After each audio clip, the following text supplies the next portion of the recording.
All my friends, my Reds out there, welcome back, welcome back. Liverpool Talk Fan Show here. It's been a little bit of while. There's a lot of news that's happened since my hiatus, but I am back and definitely excited to have my compadre here, Big Lee. How you doing, Lee? I'm good, yeah, I'm good. Good. You good? All right. I mean, at least we've seen some movement now with the Araujo. I mean, a lot of people are underwhelmed and are bitching about it. I prefer to give him a chance first, like, you know what I mean, to see how he shapes up fitness-wise. I mean, I knew nothing of it until... Do you mind me launching straight into it, or should we just... Yeah, go ahead. Well, Yes, I didn't know an awful lot about him, but I've been told, like, he's struggled with fitness for a couple of seasons now, or two or three seasons, and I didn't know he was 33. Now, that's not necessarily a bad thing, because Virgil was great when he was 33. He's now nearly 36. But do you know what I'm saying? I didn't know he was that old. I thought he was a younger guy than that. But if he can help us, that's great. So I want to give him a chance, and not doubt him straight away. A few people are a bit like miffed that we haven't spent money, got out and laid down a wedge of cash for the centre-back. But, if this guy can help us and it works out, then knows he'll be able to argue then, will he? Yeah. It's a unique situation. I mean, you mentioned his age. Yeah, it's something where you're like, okay, is this going to be... This is obviously just a makeshift fit, I'd say, for us to get through until possibly the succession from this Virgil van Dijk era of football, or defensive football for us, I think, because there's no other reason to pick up a 33-year-old and think that you're going to get 2, 3, 4 years out of him at the level that you're getting currently, from him. And he has had, like you said, some injuries here and there. But I mean, I guess the big question, though, going into it before the deal was done was, do Liverpool have enough center backs? And I think Liverpool at least cemented the idea that bringing in another player like a renowned veteran that Ronald Araujo is good, is very good. I thought he was 27 years old, though, not 33. That's what I thought he was roughly 27, 28, but no other people have told me he's 33. Brian specifically told me he was 33. Yeah, I did not know that. But I said that's not necessarily a bad thing. It's a great age for a centre-back. Often, as long as he can be fit and prove some fitness, we've got the... 27. He's 27. Oh, is he? Yeah. That's what I said as well, and I was told, no, he's 33, this guy. No, well, maybe they think he's 33 with all the injuries and the wear and tear, I guess. I don't know, but he's 27. Yeah. Well, that's heartening, actually, that he is a younger player, because that's 7 years younger than what I was told. So I was right in the first place of what I assumed of him, but that, yeah, it's just a fitness thing now. If he can help us, obviously he probably won't be ready for the start. We could do with him at the start, but as long as Jacquet is ready, then we're sort of covered, to begin the season, and then Leone hopefully will become fit, and with fingers crossed, Joe can find some fitness, and then we look like we've got a roster of centre backs then, instead of like one or two and two others with injuries. Yeah, positive. He's 27. He's Uruguayan international. Made more than 200 Barcelona appearances.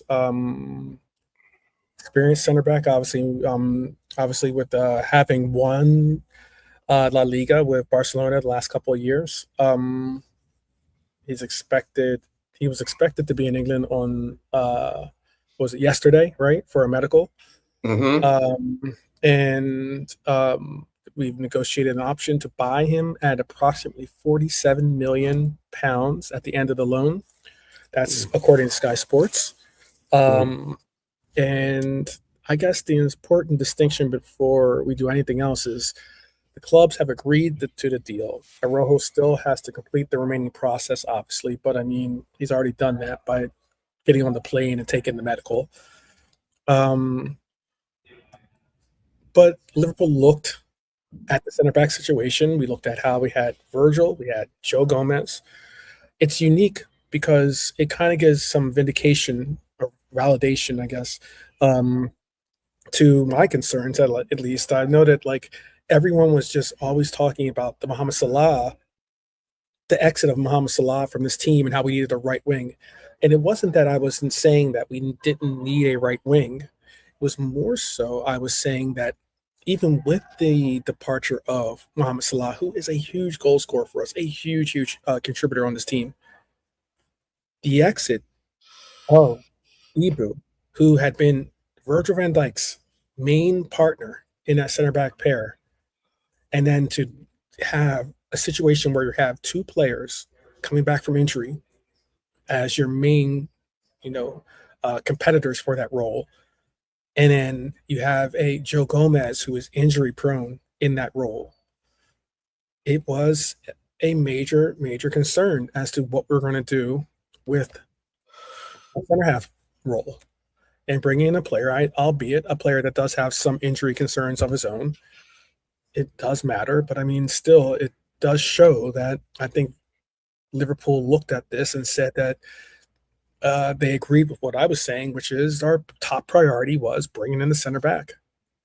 Seeing Joe Gomez get injured in the first 8 minutes of the first preseason game highlighted that. You agree, Lee? Or Yeah, definitely. It was concerning, wasn't it? Like, Joe didn't last 10 minutes, and then, Endo had to come on yesterday, didn't he, when we made the changes, like, Endo comes on. Mhm. Enzo's a good competitor, and he's always. I like him defending in the box. I don't particularly want to see him at centre half. He's better in the six, but he's a good competitor, especially aerially, really, as well, for a little fella. When you watch him like defending in the box, like he knows Right. how to shut people down and get you bigger guys than him. He knows how to mark them out of it. Like, so Mhm. he's okay, Endo, but it's not ideal, is it, to have Endo there? Yeah, that was all we could do. No Jacquet, no Leone, no Gomez. We had Virgil and Wake and Chambers, didn't we? So Endo Mhm. had to come on. He was the only other guy, wasn't he? Right.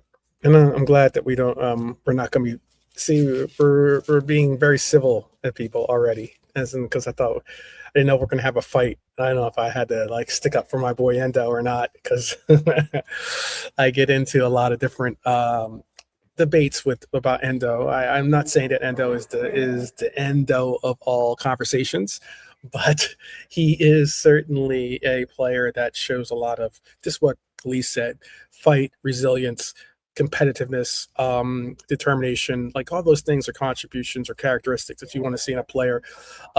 Is he at the world class level? No. What I would say is that he will not let you down, and he'll make sure that he goes into every opportunity that he has to make sure that he is contributing and is, not a negative on the team. He's always something of at least a consistent, a constant, I guess you could say, player for us. So, but some people don't see that. They say he's too short. I'm like, I get that.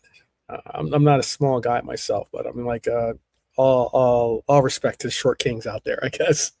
Been loads of really brilliant short centre backs, loads of them. Like Franco Baresi was a short guy for the centre Hmm. back. Do you know what I'm saying? But like, ideally, you need a few inches, like, to compete in the Hmm. air. Ideally, there's plenty of short centre backs who are phenomenal and have been phenomenal. Many of them Italian, actually, as well as Baresi. Yeah. Cannavaro, like short, wasn't he? Yep. Yep. Well, I mean, we spent 60 million on Jeremy Jacquet, and we've now are prepared to spend another 40 some odd million for Rojo if ends up being we end up deciding keeping him. I think it's good that we have him on a loan deal set up so that we can at least evaluate the player, and if it works out, fantastic. We'll continue on with them. Possibly getting another year out of him, and maybe even having a complimentary center half in the role that can stand next to Virgil van Dijk for another year or two.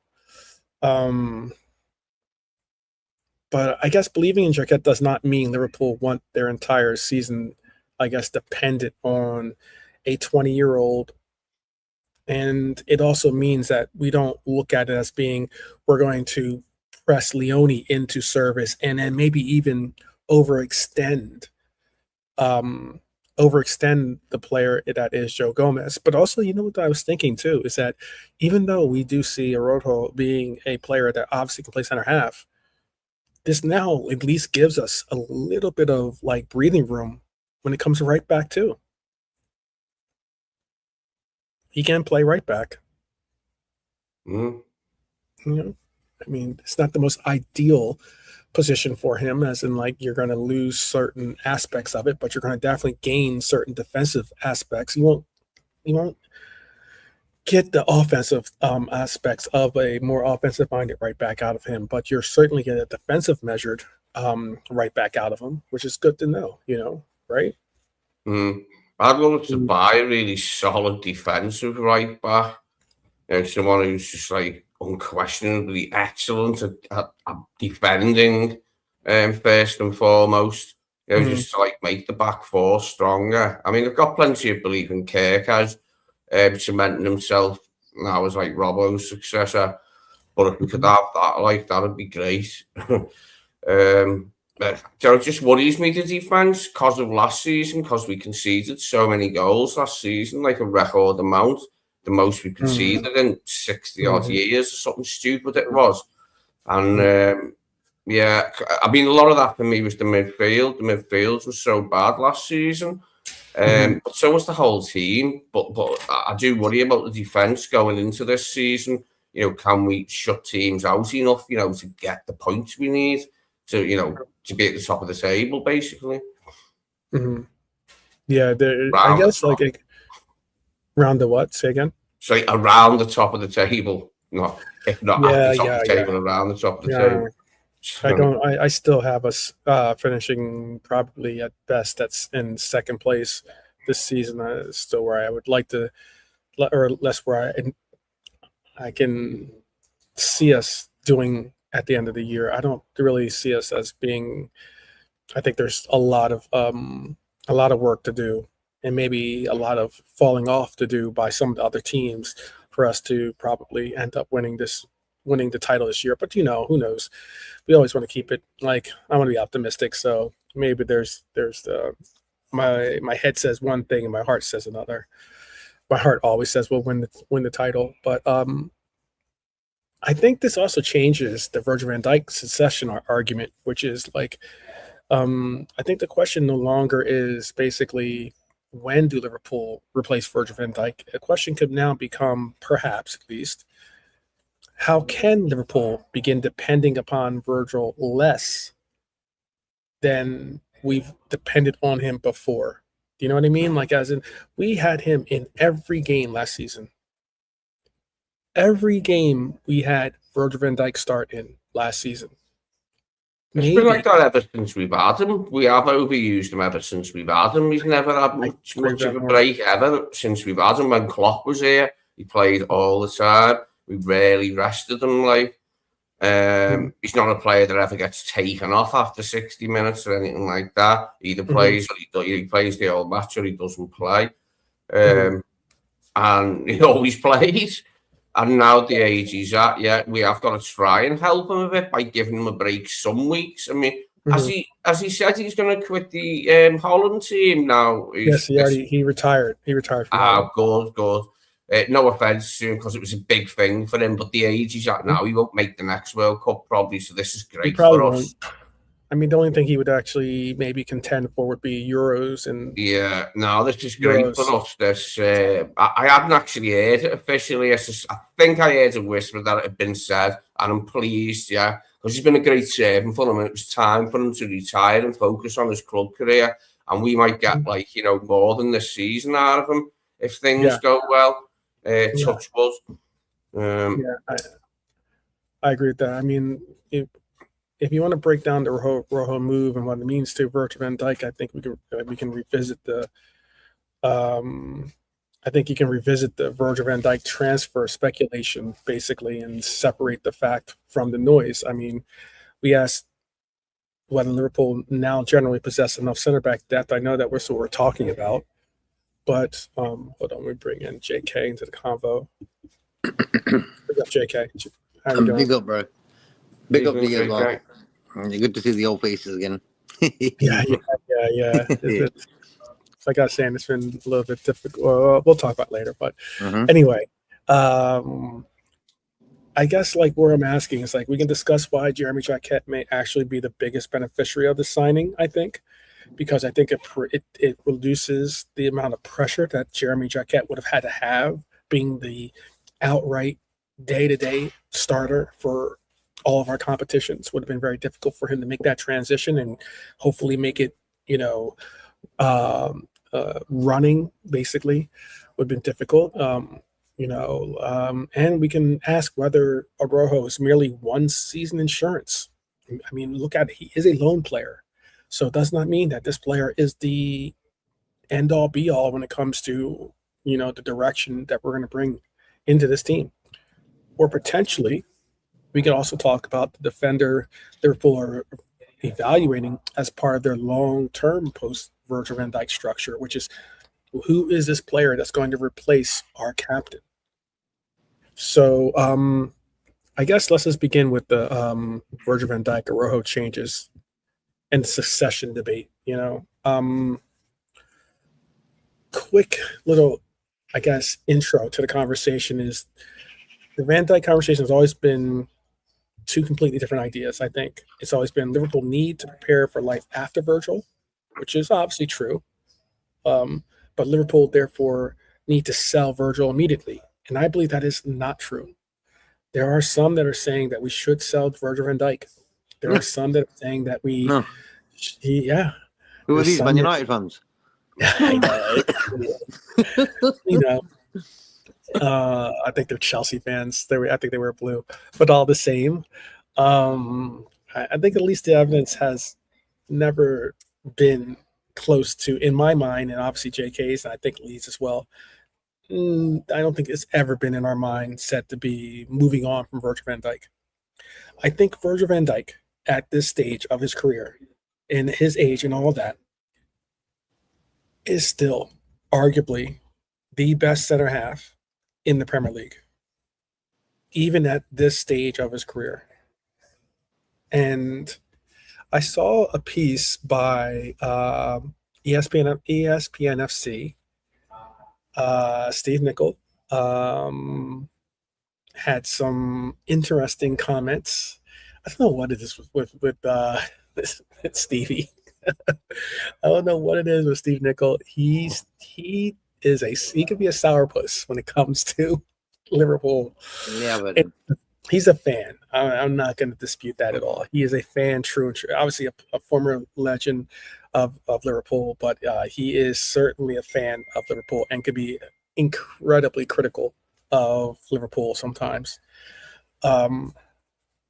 But he was commenting on whether he thinks Virgil is,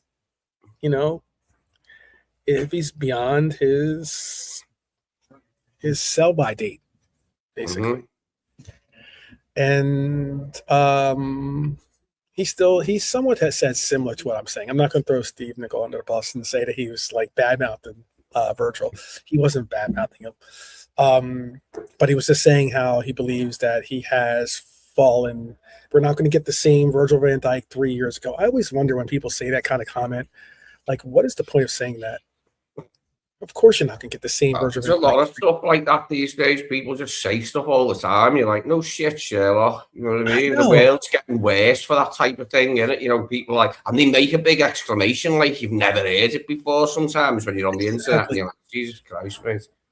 Yeah, like, the comment of like, well, he's getting older. We all are, Einstein. Like, what is that comment?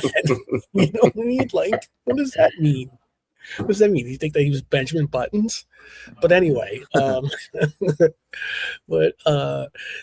they had comments, a lot of interesting conversation about Virgil and if he can maintain some level. And I think that like a lot of these introductions of these players might give Virgil another year to another 2, extended onto what he currently has to play in this red kit. Do you agree with that? Do you think that we can get maybe another 2 years out of Virgil? Yeah, Or do you think, sure. that he's? Do you mean with this year included? Do you mean an extra season, or do you mean 2 extra seasons after this season? Yeah, I mean 2 extra seasons after this. I think it's possible, yeah. I think it's possible. You've seen Thiago Silva, and Thiago Silva was the best defender in Chelsea's defence at 38. And that's because, he kept himself in great condition like Virgil has, and he was just like a defensive kingpin like Virgil is, like, you know what I mean? And they may slow down a little bit, but they've still got it. I mean, I don't see many other centre-halves in the Premier League who you can say are better than Virgil van Dijk. Like a lot of the Arsenal fans going about Saliba now. In fact, he did that even before they won the league. After Van Dijk got injured, they were all saying Saliba's the best CB in the Premier League now. So Van Dijk is washed after his injury. And that was when Virgil, he'd only just come back from injury and all that. They weren't saying that at the end of that season, though, although we got beat in Paris. Their season ended with nothing as well, like when they didn't win the title. But he's the only other one I do like. Saliba, he's very, very, very good. Saliba at his best. But I don't see many others who are that good in the Premier League other than Virgil van Dijk. I agree with you. Saliba is good, and it's not that I think that Saliba isn't a very talented player. I don't know if I go as far as to say, considering his season last year and his age and everything accounted to it, I don't know if I put Saliba as world class. Especially since there could be an argument that I believe that he's the second best center half on his team currently. Well, one thing he could do to step up to Virgil's level would be to win the Champions League with Arsenal, help them win the Champions League. But whether that's ever going to happen is anyone's guess. But he is a tremendous player, like at his best. So even I do like him an awful lot. I mean, you look at Chelsea's centre backs, United centre backs, Spurs centre backs, and anyone else you can. City probably. Let's look what City have got. Ruben Diaz, Kuchanov, haven't who else they got now? And Guardiola, haven't they? They've got a few of them, the City, but see, it's the number with us. I've always felt we always just need an extra centre back to be comfortable, because Arsenal have got about 7 now, and City have had that number for many seasons now, 6 or 7 centre backs, and we've never had more than 4 to choose from ever at any one point. It's always been 4 for us, and that's 3 less than 7, and it handicaps us a bit, especially if a couple of them are injury prone, because Joe's falls into that category now. Leone, let's just hope he can recover properly, and I've just got my fingers crossed that Jacquet's ready for Newcastle. Hopefully he'll be ready for the Como game, because he said he would be at Iraola. So and then we've just got to keep our fingers crossed that he takes to it quickly, Jacquet, which I've seen a lot of French centre-backs do that come from the French league and settle in quickly. Others take their time, but hopefully he'll settle in quickly, and he'll like playing alongside Virgil van Dijk, and we can start the season that way with Kerkez. Probably be Frimpong, I would imagine, at right back. We really got a choice, have we? For Ramsey, I have to know at the moment, because Gomez ain't fit. If Gomez was fit, he's a good choice see, the thing is, him and Frimpong are very different as a proposition at right back. Frimpong's very much an attacking right back. Joe's very much a defensive right back, and also a centre back. But it'll be interesting to see what he does anyway. I just hope the Araujo thing comes off, because it seems like he's got a lot of talent, and it wasn't that long ago he was a really hot property and a big star, basically, at Barcelona. So if he can get back to any sort of decent levels, and he'll have other good players around him, and he should enjoy his experience here. Hopefully, Champions League football, big club, playing in front of the cop and that, on European nights, should be good for the guy. As long as he can get himself fit and regularly available. Well, there is something I was going to ask JK this question, but I was also going to ask ask him a separate question I just saw in the chat. Big up to the chat, by the way, to Red Armchair supporter, Oh, High bless him. Lord, to Lee, obviously, that we're here early. Lee Biscuit, yeah. Yes. Rasta Crab. Oh yeah, the streets, obviously the streets, because the question was from Rasta Crab, and it was, or not question, but the statement was, the high line at Barcelona killed Araujo. Confidence. He's a proper center back that can play right back, show him some love. Do you think? Because we are going to play a high line. Let's not get it twisted. Now, whether it's as high as Barcelona's line, that's a different question. But we are going to play a high line. Are we gonna have to be worried about that? If what Crab is saying is true, that he struggled with that high line in Barca, is he going to find or have issues adapting, adjusting to a Premier League that is just as fast, if not more physical, than La Liga? I would say he's a professional footballer, bro. He's been in the game for a while. He's an international player. He went to the World Cup now, even though they weren't great. Like footballers, I think sometimes they just need to step up and crack on with it. And I think he's at that era now of his career where he just needs to crack on with it. Barcelona let him leave, and we've got an option to buy on that deal. So if he was in any way in their plans, they would have had no option to buy, So right now, it was either him or Gravenberch starting that Newcastle game in that position. And that's how I'm looking at it. Do we want Gravenberch there? No, we don't. Gomez, no one knows his sort of injury timing. Jacquet, however you want to pronounce it. We don't know what the hell's going on with that brother. And then you got the Leone. So we've got 3 centre backs. If all fit, sound, no problem. Let's crack on with it. None of them are fit. Okay? So this lad's coming in from Barca. He has to crack on with it, bro. No time to fuck around. He came in yesterday. So he's got about 2 weeks to settle in, get a house, get like thingy and crack on with it. Darwin tweeted him. That was sweet, Darwin, man, I would have just taken him back, man. I'd rather have Darwin up top and then Gakpo if Isaac ain't available. It's as simple as that. And you know what's funny? This is a quick tangent.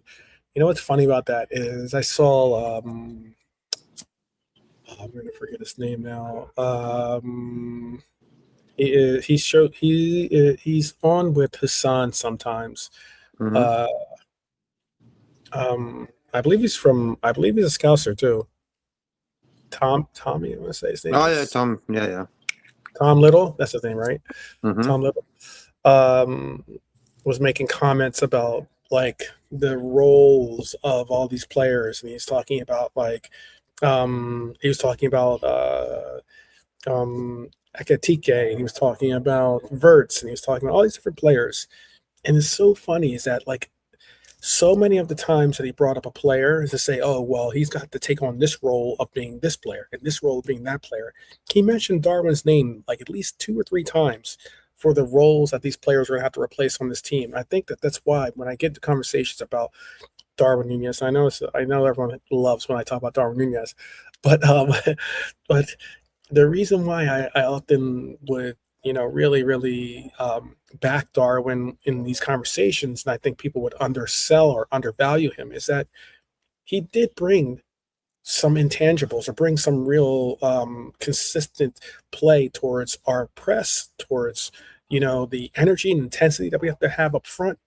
And you could see that difference in the press and the energy that we had up front. There wasn't the same consistency once he left that front line.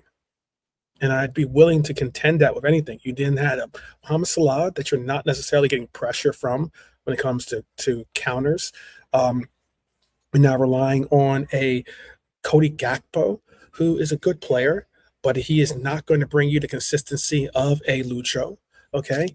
And then you have, obviously Ekatike and Isak, who are never going to bring about the amount of consistency and commitment towards the press that you saw from a Darwin Nunez. They just weren't.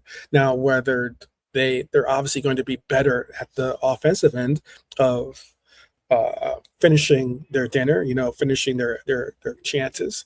We're also talking about a center forward position that you had to create a lot of the opportunities on your own.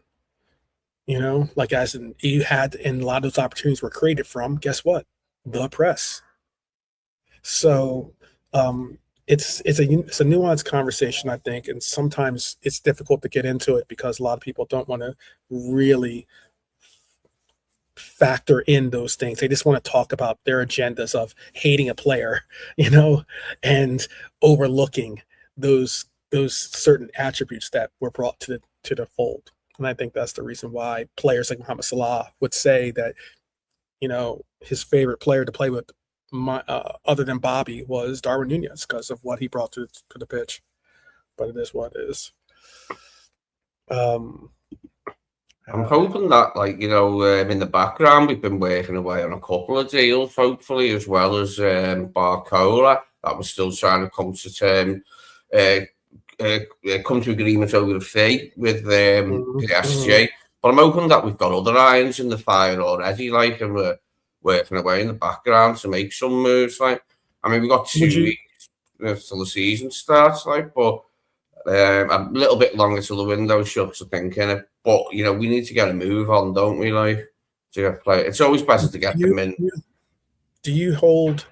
Okay, so we have a center back now that kind of helps out with the rotation for our center halves.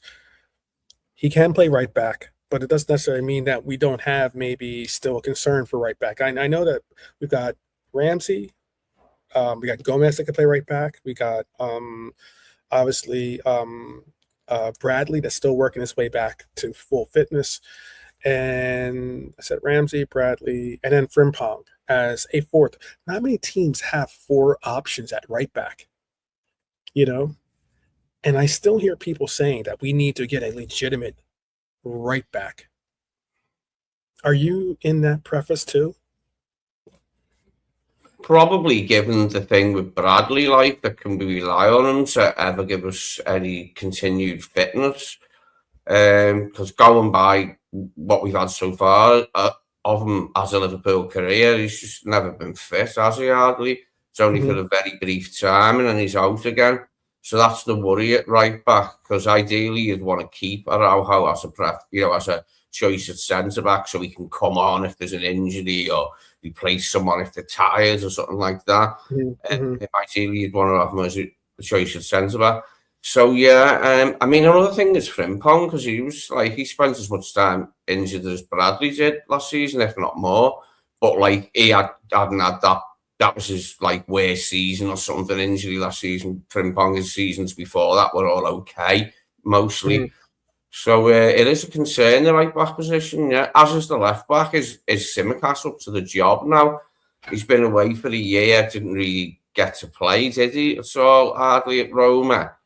And what sort of what can we, what sort of levels can we expect from him? When he's thrown in back into Premier League action or Champions League action or domestic cup action. So both, there's a little bit of a worry. Both positions. Could you maybe say? Because I know that for a while, and the reason why I'm bringing up this is because there are some people out there that are saying that we should still go all in for Jed Spence from Tottenham. Some of it does the fee. Tottenham ones, how Tottenham are and he's English as well, which would add to the fee probably. Being it's a hard club to buy off Tottenham. When it's a player you don't want to sell. I mean, and it would answer a question of right back and left back for us. It would make you say, okay, well now you'd have a second, if not third option in being obviously either Tsimikas or Jed Spence at left back, and then right back. Yeah, well, he's similar to Joe Gomez in that way. He could be Joe Gomez's replacement, couldn't he? In that sense, that he can play both full-back positions like for us and cover both full-back positions for us. Yeah, no, I mean, it is a good shout. It is a good shout. The only problem I have with it is could we get Spurs to give us them basically like without. I think if we end up like giving an outrageous fee. If we end up giving them, if Cody were to go to Spurs, then you could probably see us being able to work out a deal, maybe. That's interesting, yeah. If we could make it a part of that, if Cozy moved on, yeah, then that'd be good, yeah. And we need some more homegrown players now, because like if Curtis and Elliott leave, like we've got a severe lack of homegrown lads then. Yeah, we would. We really would. And I don't know if they're going to make that, if and when they'll make that rule about like, the English-born players have to be a part of the lineup or something along those lines, or a certain number of English players have to be a part of the lineup.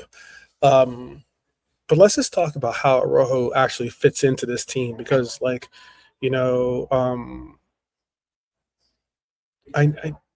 want to talk about what he actually will give to an Iraola system.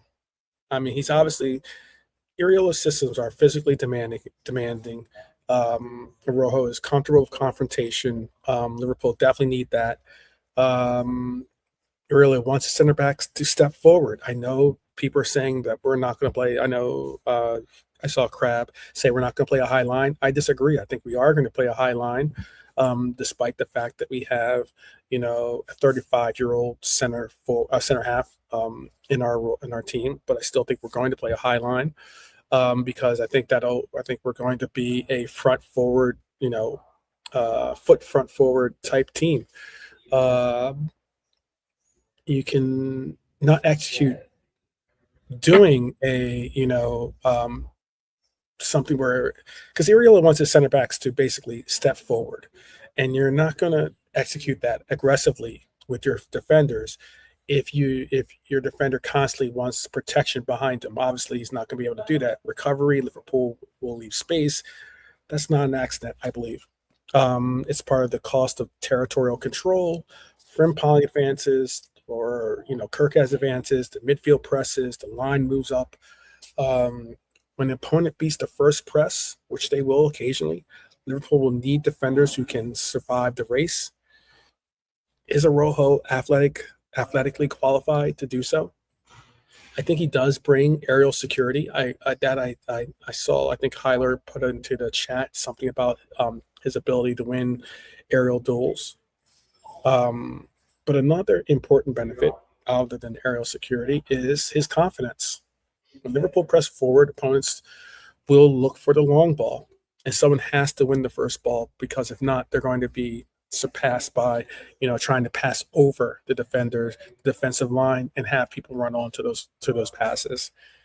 So Hylo's right about Uruguay giving us lots of good defensive players, lots of good centre backs and defensive midfielders from Uruguay. Throughout the years, they just it's a real production line for that type of player. Uruguay, so I hope he's good for us and competitive and gets into it, and that, just fingers crossed in general for him, and that it goes well and we can have him in the team. Because how comfortable? No, finish your thought. Sorry. Also, he's got that a bit more experience, hasn't he, than Jacquet and Leone? Because they're still quite young. But that's what I was going to get to. Is that I was going to ask, and JK can jump in at any time. The ideal location for Araujo to play is right. Obviously, Virgil van Dijk to play left side. With the situation, if you get a left-footed center half, it'd be a different story, But we're dealing with our right-footed Araujo. So you have Araujo right. You have Frimpong that plays more of an advanced role. You have Kirkaz pressing up as well, maybe. Paper. Does this sound like something that you could, I wouldn't say fall in love with, but you could agree with? How about that? It's either that or Lee playing centre back with Virgil. I was telling Lee find his boots. Lee looks like more like a goalkeeper, I think. No offense. I just think. Yeah. Oh no, I hated playing in goal, mate. Lee was right back. I think He's Lee was right a right back. back. Yeah, right winger. I started out because I was fast, and I just wasn't that good at dribbling like I tried to be. But my main thing was fast. That's why you're being stuck in goal, dude. No one likes playing goal. Most likely, only players that like playing goals are psychos. So Yeah. Yeah. I had a friend who he loved playing in goals. yeah. Brian's a bit of a Yeah. goalie, I believe. When Brian says when he used to play, like he'd be in goal a lot because he's tall. Mhm. I had 12 was into being goalie, yeah. Yeah. I got into goalkeeping for different reasons, totally different reasons. I played when I first played football. I played. Well, we call it different. I played in the midfield, so I played left midfielder. So we call them halfbacks, like left halfback, right halfback would be like a center mid basically, or or midfielders. But we call them like halfbacks, center halfback, right halfback, center halfback, left halfback. I played like left halfback because I'm ambidextrous, so I prefer my left foot over my right. Even though I right-handed, but I prefer my left foot when I'm kicking. Oh, that's nice. But how about this then? If you don't have an answer for maybe if you're comfortable with that lineup, what excites you the most about this Araujo? Is it his physicality? Is it his recovery pace? Is it his experience? Maybe his versatility to play right and left back? Maybe it's even leadership because he's been one of the vocal leaders on that team at Barca. What is the most exciting attribute that he brings to this club? And that's for you, JK. Sorry. I'm sorry. I can't really say you can answer too. I can't really say too much about him, bro. That's being honest. He wasn't on anybody's list over the weeks or months since the transfer window opened, and we were asked the question, which centre back would you take? This, that, and the other. Not one person said him, so it's one of them ones, bro. We're in a bit of a pickle here, really. It's pretty bad, bro. It's like it's either Gravenberch starting that Newcastle game, and that's it. So him coming in, it's up to him now what he does. He's at a big club. And Barcelona were ready to let him go. So he should think, you know what, I'm going to show them they shouldn't have. It's up to him. Only 11 league starts. He only had 11 La Liga starts last season. 11, yeah. I mean, that doesn't really scream that he might be experienced, but doesn't mean that it screams that you're going to get 90, 34, 35. Well, it's not far off a third of a league season, 11 games. It's about 13 as a third of a league season, isn't it? But, well, for me, what excites me from what angle it excites me from is that he is like sort of a big name who's played in big games. He's got experience of playing for Barcelona in the league and in Champions League. He's an experienced international, etc. And hopefully he'll fit right in if he's fit. And after a while, he'll pick it up, and his competitive toughness, his Uruguayan toughness, toughness that they've got, comes out in him, and he's competing all over the place in games, getting really competitive, with opponents and marking them out of games. So, I'm excited that if it comes off from that point of view, that he's an established international and played in lots of big games, for Barcelona. Yes, he's had a checkered recent past with injury, but if he can get over that and have some sort of sustained fitness, then I don't see why he can't be a success and help us right out this season. Yeah, agreed. Very much agreed. I was going to talk about Jeremy Jacquet a little bit, but I'm going to skip that because I wanted to actually make sure we had enough time to kind of talk about really this warm-up game or preseason game that we just had. I know that we didn't get to do a follow-up to the game. Did you guys watch the last match, the last preseason? Did you watch it, Lee? Only the highlights. Okay. Yeah, I watched it, bro. Like I said, you can tell the managers got into the players' sort of mindset, because when you watch the Leeds first half and that Marseille, Monaco first half, it showed me a bit of promise there. I was like, okay, certain players are locked in, they're ready to rumble. And then when we made the subs, and for me, Brian knocked the nail on the head. He says it's has-beens and prospects. That's our squad right now, and it's sort of true, bro. And it's a bit of a worry because we put together an 11 yesterday, and which will not the first 11. It's just like the second 11, and out of that second 11, it was just like McAllister, who could possibly start and last a game 90 minutes. Out of that second 11, because you had Elliott in there, Chiesa, this, that, and the other, and that's a bit worrying. The game yesterday, bro, it showed me good signs, and then it showed me that certain players, for me, Curtis Jones and that, not good enough, bro. So they weren't good enough in that match, or they're not good enough, you think, in general going forward? Generally going forward, bro, not good enough. Attitude, everything, you know. Pumas look like he could be useful, maybe as an option instead of Chiesa, who was to let Chiesa go to get him off the wage bill. Just as as another body type of thing. Pumas looks okay anyway, like he could create a bit of danger, get a cross in. It was interesting to see Kumas start, actually, to be honest with you. Does that say something to you? At least it does to me, at least. But does it say something that you might see Kumas being either? Because I mean, like realistically, are we looking at Kumas going to another, to like a top tier division team, or are we looking at Kumas going to a championship level team for a loan, or does Kumas stick around and be a backup forward option for us? We might need him, mightn't we? I mean, there's this idea of the Hendrick loan, which I'm in favour of.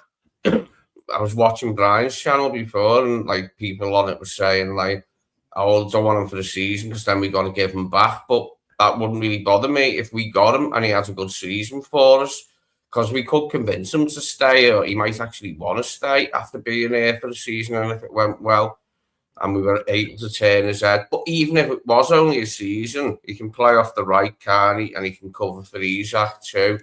I think it'd be a good one for us. Bring him in, bring back Kohler in, throw Sarao in, sort the midfield out and start the season. I don't see this actually happening. I'm not trying to be the sourpuss on Hendrick. It says Liverpool want it to be a permanent deal. This is what if it's true, this rumour, that Liverpool want Hendrick permanently, but they're only prepared to loan him to us. And they do want to loan him to us, apparently, because he needs another loan and he's into it, apparently. So I think if it was a condition where Hendrick were to come over on a loan deal, we want a permanent deal, or at least a deal with an option to buy, similar to what we have with Rojo, right?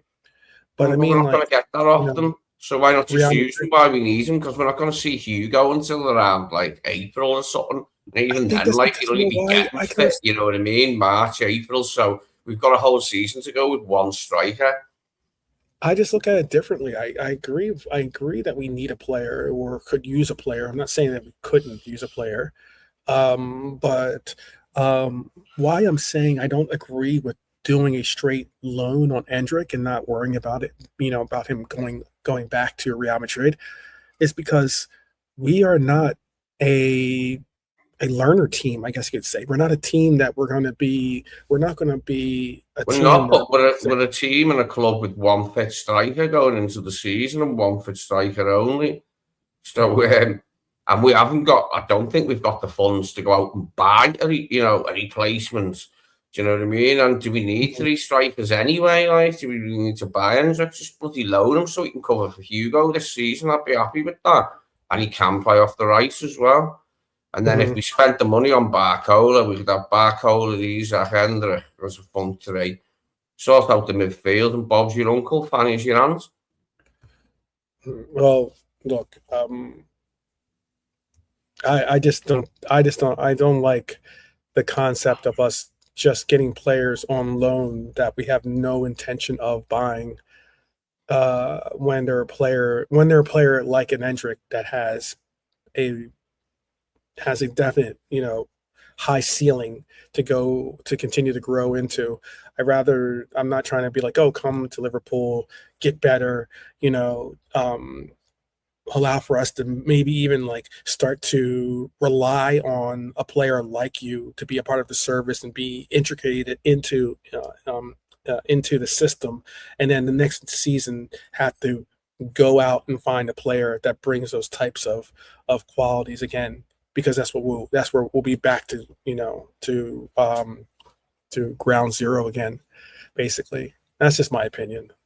I understand where we do need a player to be able to do so, unless you're comfortable with Chiesa possibly playing in that role, or even maybe we hold out for a Jaden Dans to get his help at a level where we could see him, potentially be a player to provide some relief when it comes to our center forward role. Who knows? It's tough. You know why too? I'll say this as well. Maybe JK can give us opinion, and you could definitely give us your opinion in the chat. Do the same. It's one of those cases where Ekitike is going to come back. And the thing about it is, from what a lot of the ITKs are saying, is that we don't have a high, inspiration or proclivity to go and get a center forward, simply because we're at a position where we are going to have a 80 some odd million pound player returning to this team to be complemented with a 120 some odd million pound player in Isak, at the forward role. And there's really not much, unless you go out and get another 90 million, 100 million pound player, probably, you're not going out and doing that in that forward role. So it makes it very difficult to finding a player that's going to be able to, get the minutes, get the quality playing time, and buy in to a team that he knows he's not going to be a part of. Like, as in, if you're only a temporary player and you're going to be out the door in 9 months, like you have an issue. You have an issue. Players still want to do well on their loans, to keep their career going. Like, what I mean? They don't come thinking, I'm not going to bother trying here because it ain't my club. They go on loans for a reason, to keep themselves, like, in peak condition, like, and playing football, and as a contender for their national side or whatever it may be. I wouldn't be worried about that. Like, for me, when that Darwin talk came out about a month ago, some people were like, yeah, some people were like, no, this, that, and the other. As I said before, I'd rather have a Darwin Núñez on the pitch than Gakpo up top. And that's what he's going to be, I think. I think when Isaac ain't ready to play, Gakpo will take that number 9 position. Probably so. Yeah. And I don't know. Yeah, it's a tricky one, because for me, Ekitike, I'm sort of calling this season off. If he comes back a bit early and starts running a bit and gets fit, and that, great.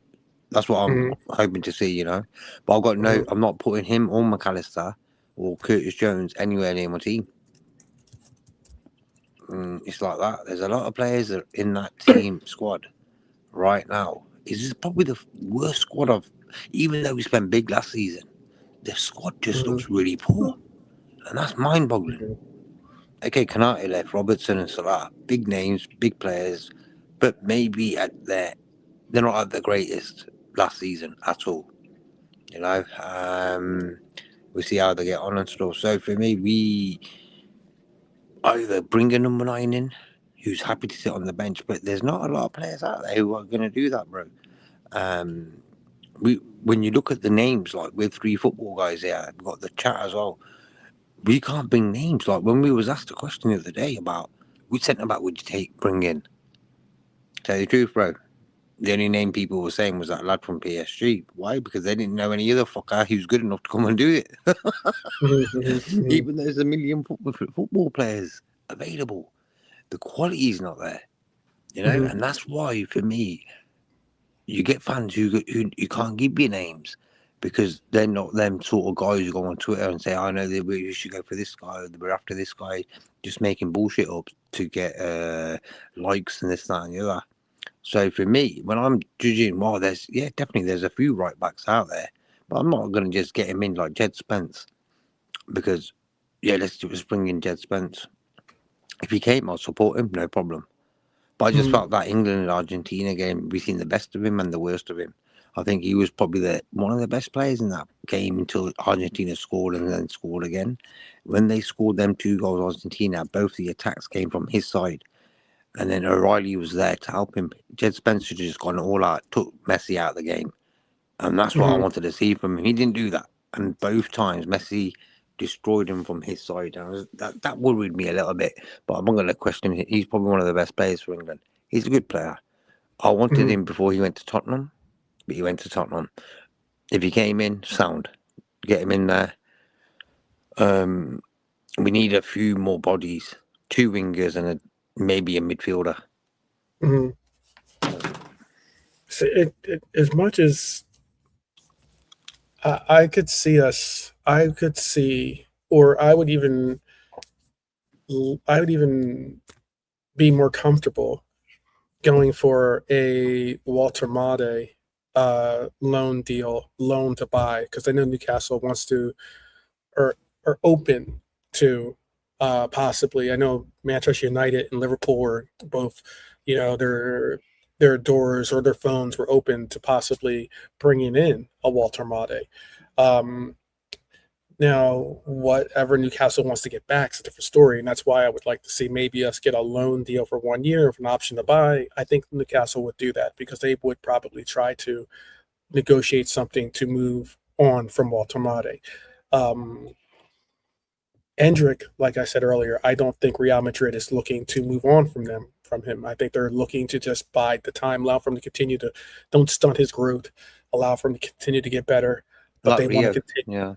Yeah, they want to keep him as an asset that they can bring back at any time when they feel fit. He scored the other day. Yeah. 2-2, I think it was. He scored anyway. Good goal. Who, Walter Made did? No, the Real Madrid player. Yeah, Endrick. Yeah. Yeah, he scored a great goal. I was like, nice finish. Yeah. But I mean, like, you could have a situation where, like, I think that could be more likely, possibly, than. Yeah. I know that it would definitely be difficult. I know Newcastle has a strained relationship in some people's minds with Liverpool. Obviously, it's not as strained as I think people like to put on, and also. Well, the point here, if they're looking to offload, and we'd be doing them a favour, you know what I mean? It's not like we're going to and go, give us your player, because they'd be going, yeah, have our player because we don't want him. Will you pay his wage for the season? So, you know what I mean? It's not like it's a different arrangement, isn't it, this time? Like for me, if you bought Walter Made in, okay, that means Isaac can rest the FA Cup games and the League Cup games. And then what would happen would be if we're in a game, it's 1-1, Isaac's looking leggy, chuck on Walter Made up top. And for me, I'd rather have that than Gakpo. It's as simple as that, bro. That's the level. I can't see Gakpo in the middle there because I just feel he don't really do it for me there. He looked okay. I think him and Oh, Gravenberg, crap. he looked okay the other day against Monaco. But hey, look, what's happened? 12. No, sorry. I just looked at how much he made. Walter Mate makes 130,000, but he signed a 6-year deal with them for 132,000 exactly. Probably look, it's a lot of money, but it's not like 300. It's not a lot of Yeah. money considering not many starting center forwards in the league are making That much. 130,000 Yeah. at that age. He's at a prime age too. It's not like he's at like some, Well, it started off quite well for him the first few weeks at Newcastle, but it now looks like Walter might have made the wrong move to Newcastle. But if we can pick him up, like, and give him some time on the pitch, like to cover for Hugo, then sound that'll do me. I think we need someone. We do need someone. We do, and the reason why I know people are probably saying that this player's not their player, or they have other players that they would like to see come in. I'm just thinking of like actual players that have not only a realistic potential move to Liverpool. Because I mean, like obviously, you want to bring in a player, let's bring in Mbappe. I don't know, someone, yeah, you could bring in some world-class player, but that's not happening. What is and then what could happen is this kind of a deal, and I just think the reason why I don't mind seeing a player of his caliber come here is because he also has a proclivity to market Liverpool as the team he cares about. Like, as in, he definitely has an actual affliction to Liverpool, and I like that because I think that teams like that are teams that you're going to want to make the most out of the opportunity. I'm sure he wants to make. I'm not saying he doesn't want to make the most out of Newcastle, but I am saying that if you got to play for your dream team, you have to play for the team that you rooted for as a child. Chances are you're putting a little bit more extra effort into it than you do for other teams, simply because you're a fan of that club as well. Like, as in, you've grown up loving it and caring about that team. That's just my opinion, but when I had seen the interview with him back in the days, I knew about him from Stuttgart. A lot of my friends were telling me about him and stuff. And I know he doesn't look like a great footballer, but he can score goals. And then he had an interview. Which stadium would you love to play in? Straight away, Anfield. Straight away, Anfield, yeah. You know what I mean? So I was like, wow. And then he was talking about something else about Liverpool. And I was like, you know what? Sometimes in football, footballers' minds are so sort of complicated because they might not feel at home at Newcastle and then go to Liverpool where they think, you know what, my dad used to support them. I'm going to smash it here. And that's football for me. Until a player reaches a certain age, I'll never write him off. Look at Danny Welbeck, bro. He's, for me, a prime example of he's been playing football for decades, that guy. And after Brighton, you're probably thinking, yeah, fair play. He might drop to the Championship maybe next season, whatever. He's moved to Chelsea, bro. He's played for Arsenal, United. He started off at Man United like 30 years ago, I think. So that's why for me, football, one day can just change a player's life and then he can come back and smash it, Yeah, I was looking at this quote, or not this quote, this question, and there's a question, even with our current status, I know that we might not necessarily have us winning the league because obviously it takes our midfield kicking in, it takes our back line being becoming a more of a force. And I think that includes the fullbacks becoming the traditional fullbacks that we have accounted fullbacks to be. That's being able to bomb forward and be a part of the offense, and a defense that can hold it down. But what I was going to ask is this. Do you think that this is just a front line versus front line? Do you think Arsenal have a better front line than Liverpool, or do you think Liverpool has a better front line than Arsenal does currently? I'd rather have ours, I think. Jokeres. Yeah, I'd rather have ours. You haven't bought a striker yet at the Arsenal, so it's what's Jacquet, Jokeres, Martinelli, Eze, and against like Isaac, Ekitike, Aspo, Rio, Munoz.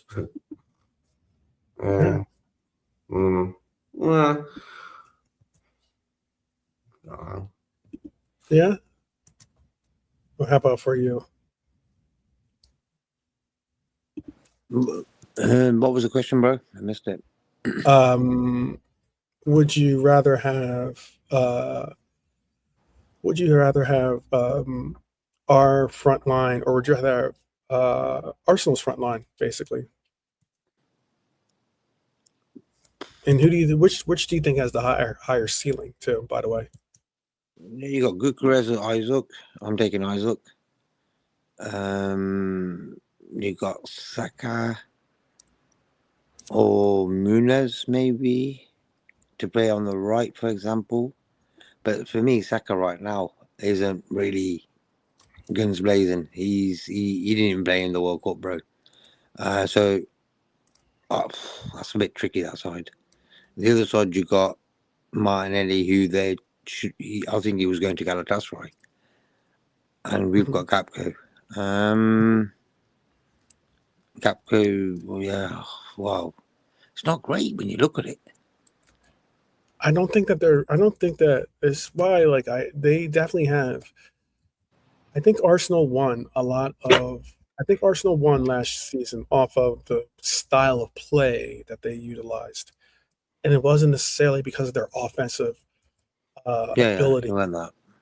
I think it was because of their style of play, and because their style of play allowed for a lot of those, I'm gonna put their team in here for you, right? This is their front. This is their forwards or their front line. Yeah. For me, when you look at Arsenal, for me, their defense won them that title. When you look at Newcastle, when they were good, it was their midfield. And when you looked at us back in the days, it was Bobby, Firmino, and Salah and Mane. So it was our attack. So it was always a section of the team what wins them. The thing, and for me, Arsenal's, it was their defense: Gabriel, Saliba, Nketiah, and Timber. And that's what won them the league. When we won it, it was Salah. Actually, when we won the league 2 seasons ago, bro, who do you think won us the league? Was it our attack? It was our midfield for me, McAllister and Gravenberch. Yeah, there you go. Yeah. That's great. I like them sort of things like that. Yeah, for me, our midfield won us that league that season. And that's good to see a midfield winning it. You know what I mean? Middle of the park, because normally it's mainly the attack that sort of wins your leagues.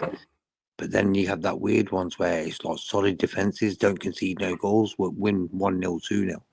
And that's the beauty of football, bro. It's like, well, yeah, a lot of the points were more on that. It was narrow wins, and that they never really battered anybody, did they, very often last season? Like 1-0 to the Arsenal, bro. Yeah, I don't know much about this Christos Zolis fella, but when you asked me before, I forgot about Havertz, Jesus, and Madueke. I wasn't thinking of them, I was thinking about the others. But yeah, they have got more names when you think we've only got like. The better thing is like that we've got Hugo and Isa as our front 2 options, and they've got Gyökeres and Jesus, so we're better there. But on the side positions, they've got more choices, haven't they now? And out of them players there, for me, Martinelli and Jesus are going to leave. I think Jesus is going to go to Napoli, and Martinelli to Galatasaray. So they're looking to offload them 2 guys. And Reece Nelson. Who West Ham won him on loan? I think it's West Ham. I'm coming over with all the football news today. yeah, you are. Let me put it in a better. I'll put this in a better format at least. That looks all messed up.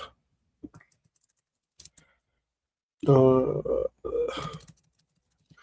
was sumptuous. Armchair, the first goal, went a great move. What's that? Liverpool's first goal against Monaco. Oh yeah, it was a great move. Sumptuous. Yeah, Says Armchair. yeah. That was the better. I mean, it's the better goal out of the two, definitely, because the second one was kind of like I wouldn't say sloppy, but it was definitely, ball is just kicking around, kicking it, trying to get it in there. This is, I'll give a better synopsis of what we had. This is our front line, the players we currently have.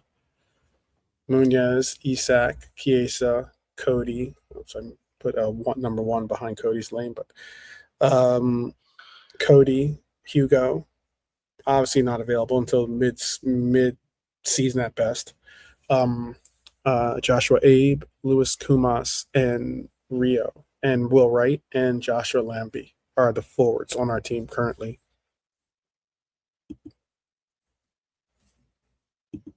Still feeling like we have the better lineup, or is it now?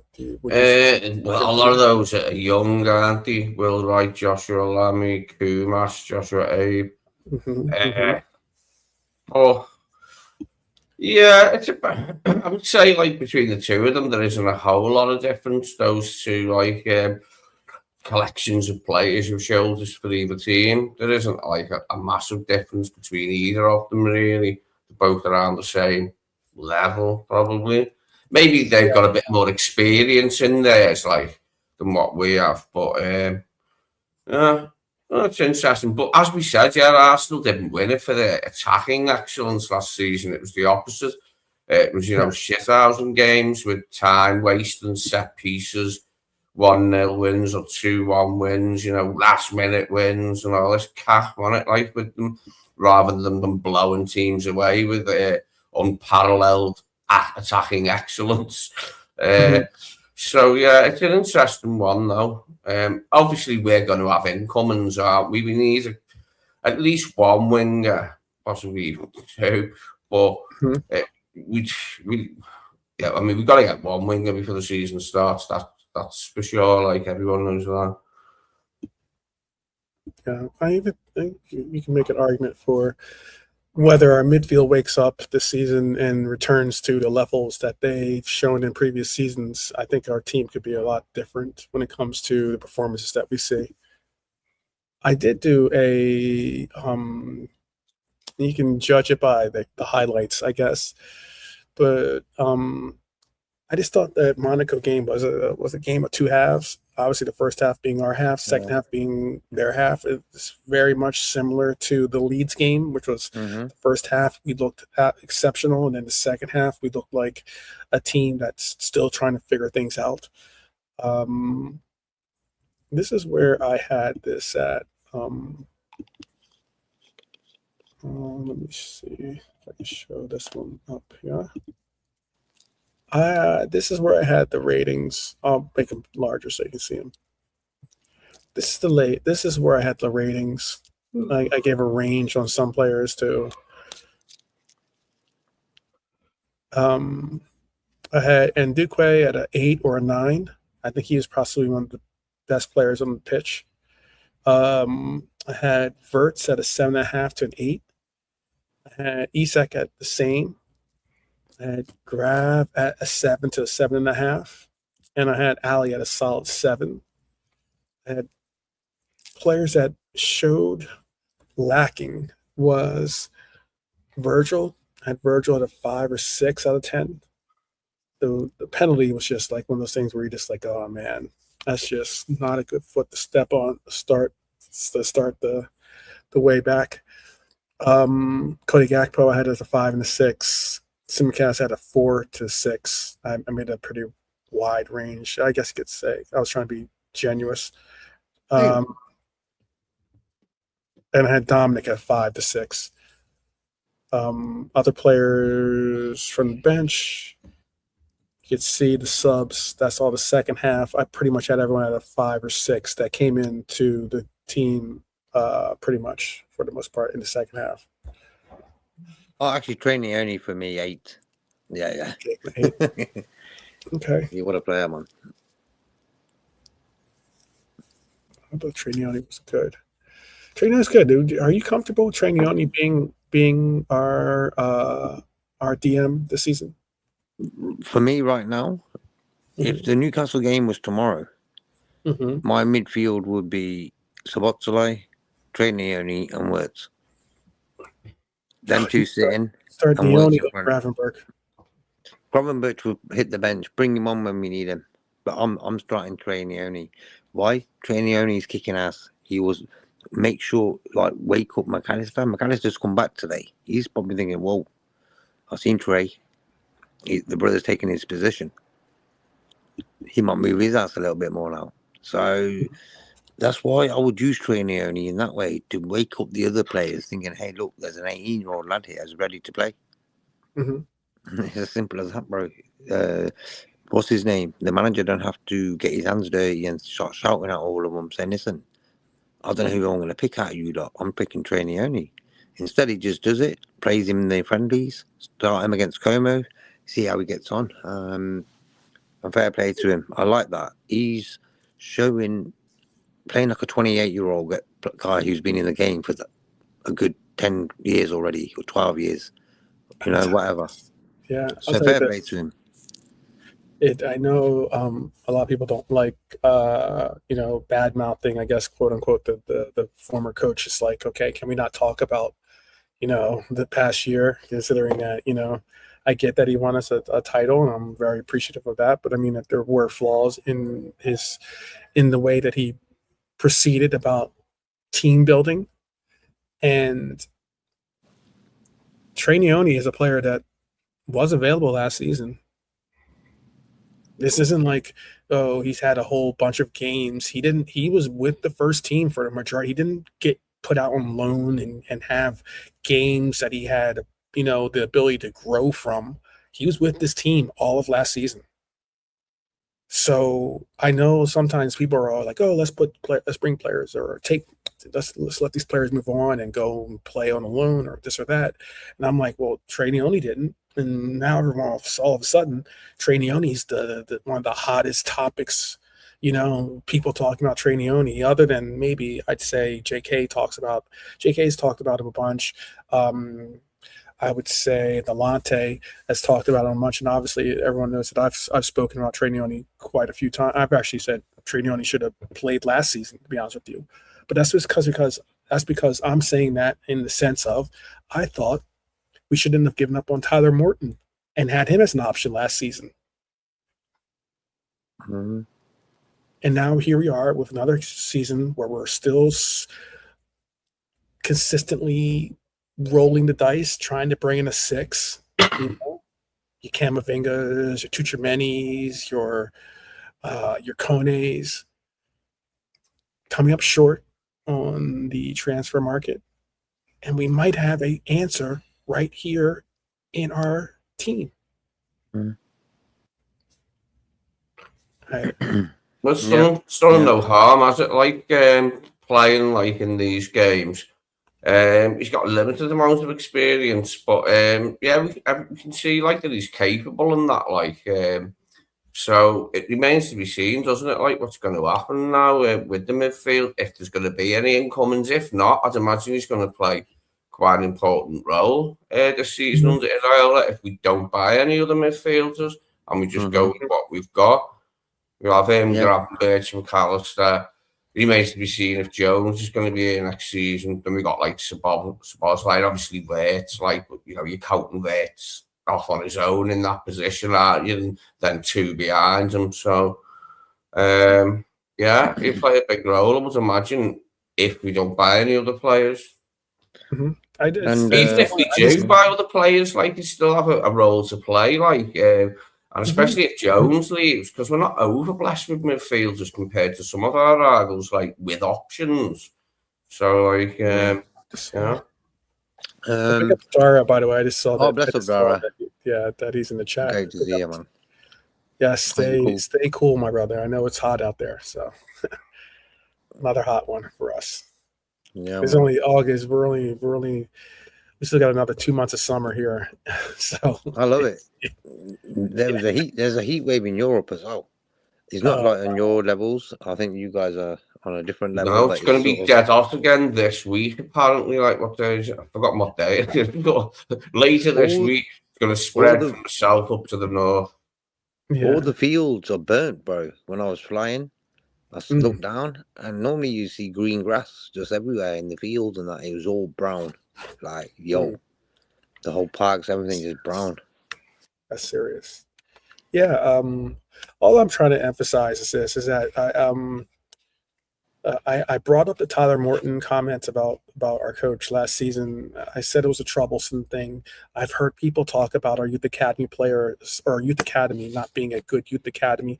Look, I'm not going to go as far as to say that we see a lot of young homegrown talent being brought through the Liverpool system. That is something I'd like to see Liverpool do more, draw more attention towards. Maybe putting more emphasis on creating, academies or programs to get children in the Liverpool area to be more involved um, in their development. You know, I think that if you do put a little bit more time and attention to it, and you do put a little bit, certainly more money towards it, you're not only helping the city grow or giving them a resource to be able to, inspire youth or give the youth something to do with their time, but also you might end up finding a gem out there, because there hasn't been a real Liverpool-born player since what you can go as far as back as I guess Curtis Jones is the last real big name scouser to be brought out through the system. And, there was a time and effort or place when you did have a lot of, Liverpool born players that were actually making their way through the system that were some world class, but certainly a lot more so players that could at least contribute to Paula, the team. Mike Marsh, all these sort of players, bro. But Yeah, yeah, exactly. Exactly. But you don't see that too often. But yeah, at see the them. same time, even if we're not going to see that happen, then at least make a concerted effort towards bringing in youth players, your 18, 19-year-old players that are going to at least be implemented into the team early. I'd like to see, I don't know if you two agree, but I'd like to see the Mexican player Mora be brought in. He's only 18, 17, going on 18. That's the only reason why you haven't seen him yet or seen us make a move for him yet. But I mean, like, he's a talented player. Be nice to see him be brought to the youth academy team, or at least brought to Liverpool and be brought to a system where he can at least, I'm not loaning him out. I'm keeping him in the system some way or somehow. Obviously, he's going to probably want to play as opposed to be a part of youth academy team. But also, there's the Colombian player actually that we just got. He's 17 years old. He's a very talented player. Once he gets moved over, it's going to be a nice little move for us to bring in. And you're obviously seeing a lot of that youth players that we've brought in right now in preseason that have really shown a propensity to be able to play. I mean, I'm going to bring up and Duque tomorrow. I have an episode or a couple segments highlighting and Duque. But yeah, I mean, he's a talented player, a player that some might say that could start for us possibly, but because of his age and because of his because of the whole Brexit thing and his work status and that he's unable to play for us or get the working papers for us right now. It is what it is. But I don't want to see, again, full circle, I just don't want to see us go the route of where we have definite young quality players on this team that might not necessarily be outright day-to-day starters, but they could be players that could contribute in substitute roles or be able to contribute as a player that could be a makeshift starter for a couple of games or players that could be maybe developed into starters for our team, or at least players for our team. And I think we have that. Morrison's a good player. Will Wright's a good player. Obviously, we already know about Rio and Trey, and Duquesne's another good player. I'm thinking Colwell. What's his name? Plays left back for us. Actually, I can't believe I'm going blank on his name. Callum, is it Callum? No, but it's Callum. Um, I'm thinking of. yeah, I know who you're on about. You know what I'm talking about? Yeah. Him, and also what's his name? One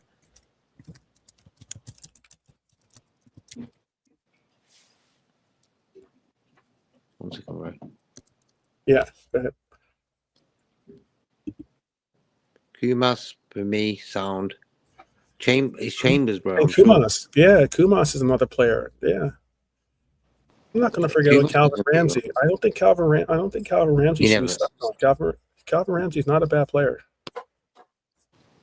He's not a bad player. And Duque, obviously, like we said that. Jaden Dan's another good player. And Dye is got some talent underneath him. Sonny Lambie. Said Morrison. I'm trying to think of who else I said. Obviously, you could lump Leone in there. Yeah, Luke Chambers, yeah. Luke Chambers, that's what I was thinking of. Thank you. Owen Beck, maybe you can drop in there too. Scanlon. He played all right in one game, was it? He played all right. He's played okay. I don't know if he's necessarily Liverpool. I think he's good. I think he's a good player. He's more like, he reminds me of like a Clark or something like that. Like a player that's good, talented, but maybe not necessarily talented enough to really stay with Liverpool. But I'm not hating on the player. Trust me. I wish everyone success, and I hope that they can prove me wrong if I say something like that kind of comment, at least, about the players. Yeah, Prince Cisse. Good player. Obviously, comes from a great pedigree.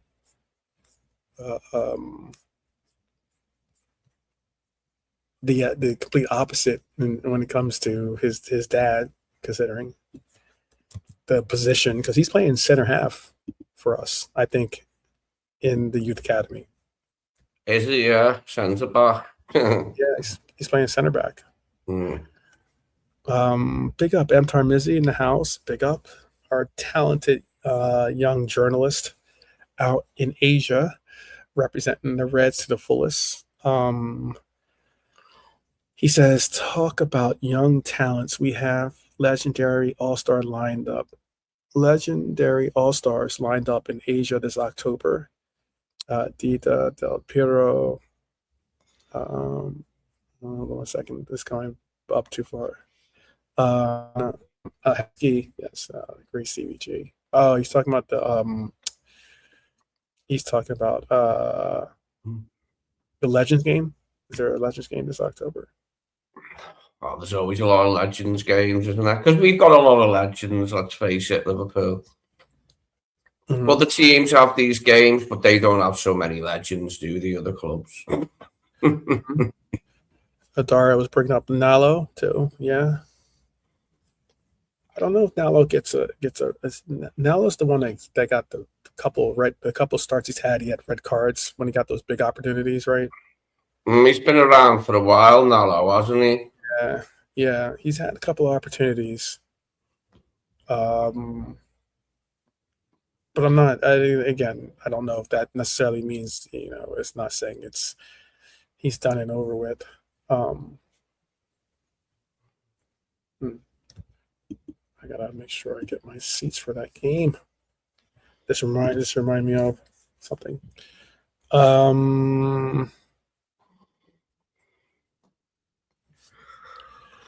Men's now USA is playing Mexico on the 3rd of October. Just remember that.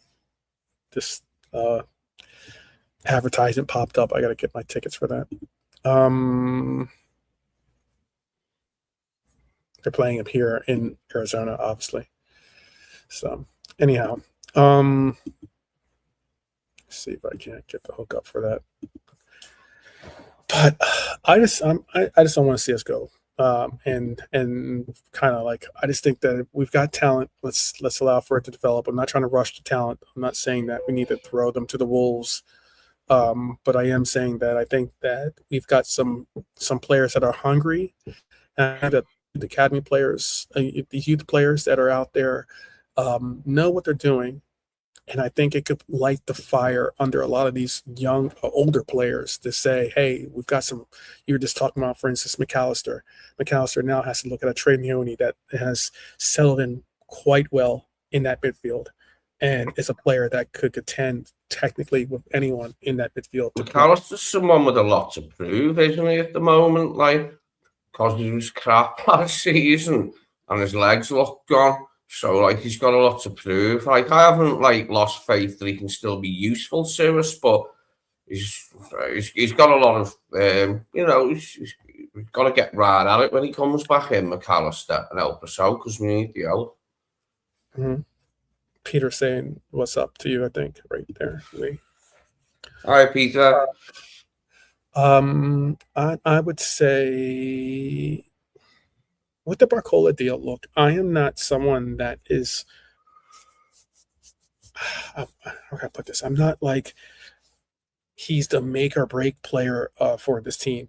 I just don't think he is. I think he's a good player. Obviously has phenomenal skills and talent.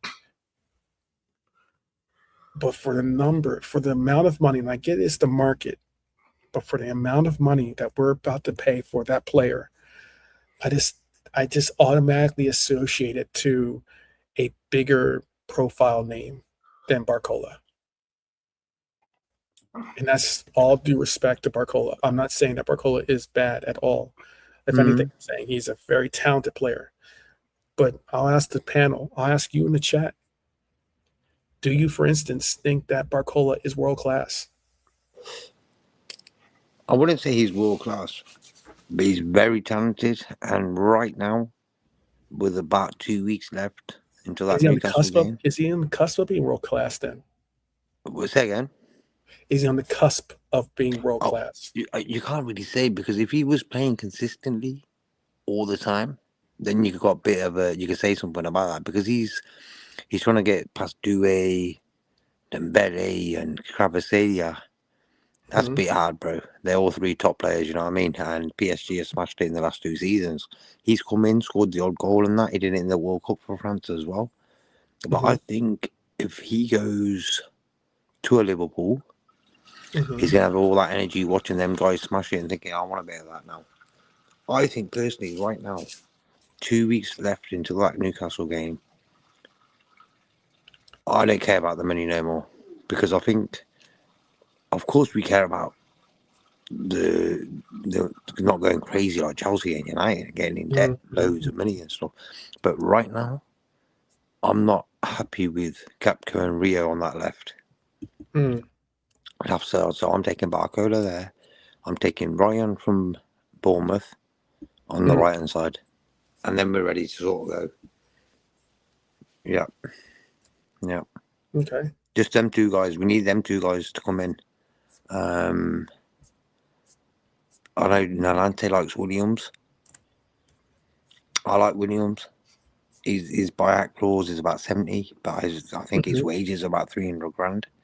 I'm not sure if he's going to take like 100 grand off just to come to Liverpool. That's a bit mad, but hey, it is what it is. So Barcola, bro, right now, his name's been linked to us a long time now. And you know them sort of Bellingham deals and, oh, he's coming to Liverpool and this, that, and the other. What happens? He ends up going somewhere else. So we can't get involved in that headache. So Barcola, it should happen. If it's going to happen, it has to happen now, this week, in the next day. So maybe he can come and have a little taste on against Como. But can you really see it happening tomorrow? I said Tuesday. I just had a funny feeling. I just said Tuesday about a couple of days ago. I was like, Tuesday. Something has to happen on Tuesday. Those fans have been waiting now.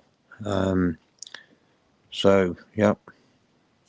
The sooner the better, isn't it? The sooner the better. It does appear that they're playing hardball a bit over the fee, aren't they, PSG, and they want a bigger amount than we thought they would, or we thought was proper, and we're trying to come to some middle ground over it.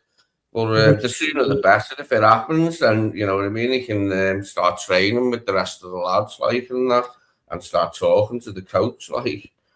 Would you be against it if, hypothetically, the fee is, I don't know, well, they're not moving off 120 million, let's say. I'm talking about pounds. Let's say they're not moved off 120 million pounds. They want 120 million. That's their number, and we don't want to move that high. And I can understand that. That's just, I think, ridiculous. Would you be disappointed if we end up just getting a Mabai?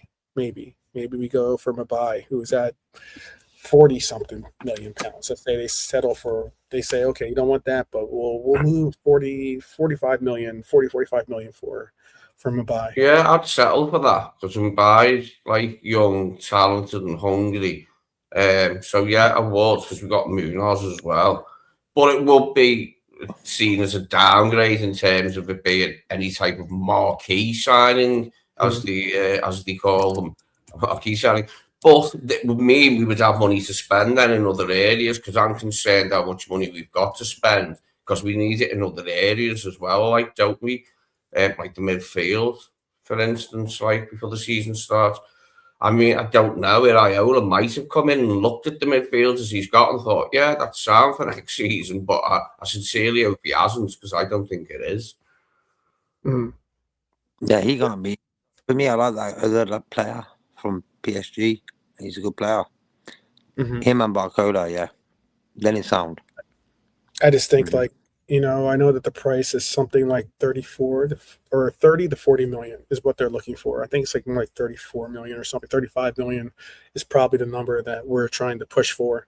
And, you know, we spent 40 million on Munoz. It makes sense to go for around 35 million for a player like Mbaye. And then we could hopefully steam in and make Roma an offer they couldn't refuse for Manu Kone.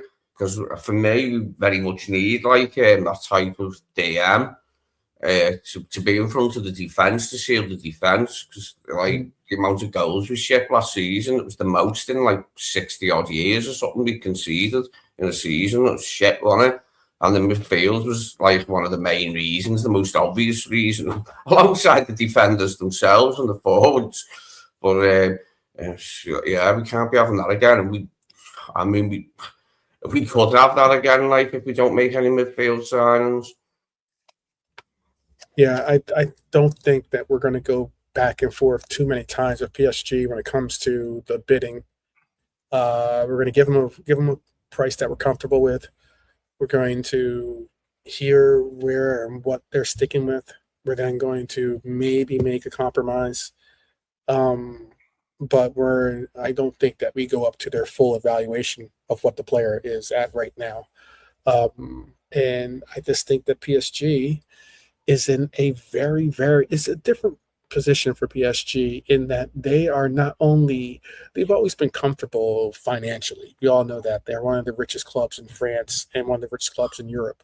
But when it comes to PSG, successful, like as in with the trophies, they're now starting to, outside of France, they're starting to win trophies.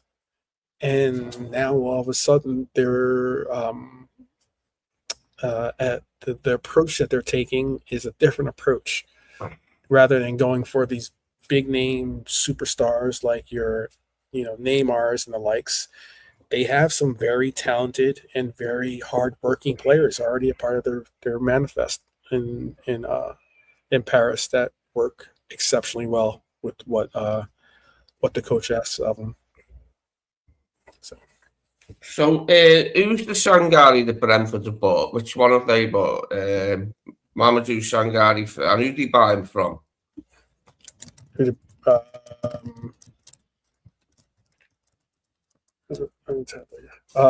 Mamadou Sakari, right? Yeah.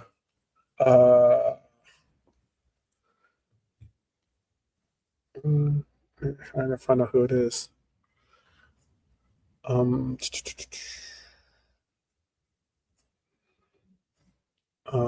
He was on loans from France. Right. Mali midfielder from loans for an undisclosed club record fee. But it's reported that's around $38.5 million or £1,000,000, excuse me.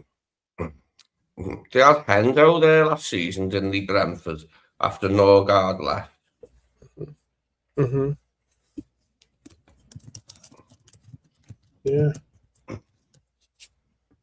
Hendo went to World Cup, didn't he?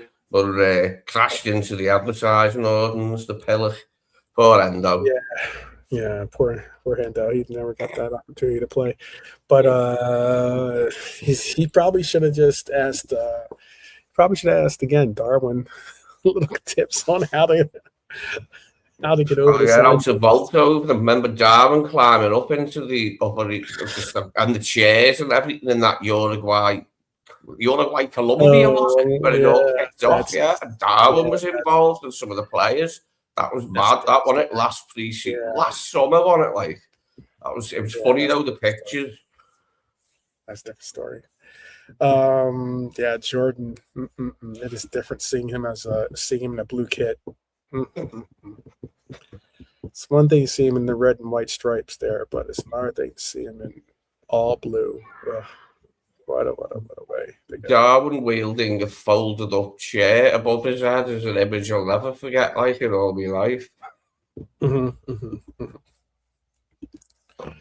Well, I guess like my final question would be how does the Araujo agreement change your confidence in Liverpool's defense? If he's fit, are you if he's confident? fit, sounds, I'll be made up because like he's experienced, plays in big games in the league and then Champions League and plays in big games. I'm sure in South America before he came here, seasoned international, blah blah blah.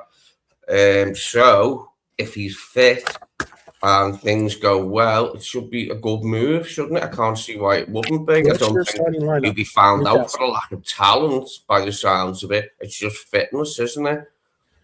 What's your starting lineup for Newcastle versus Newcastle, obviously?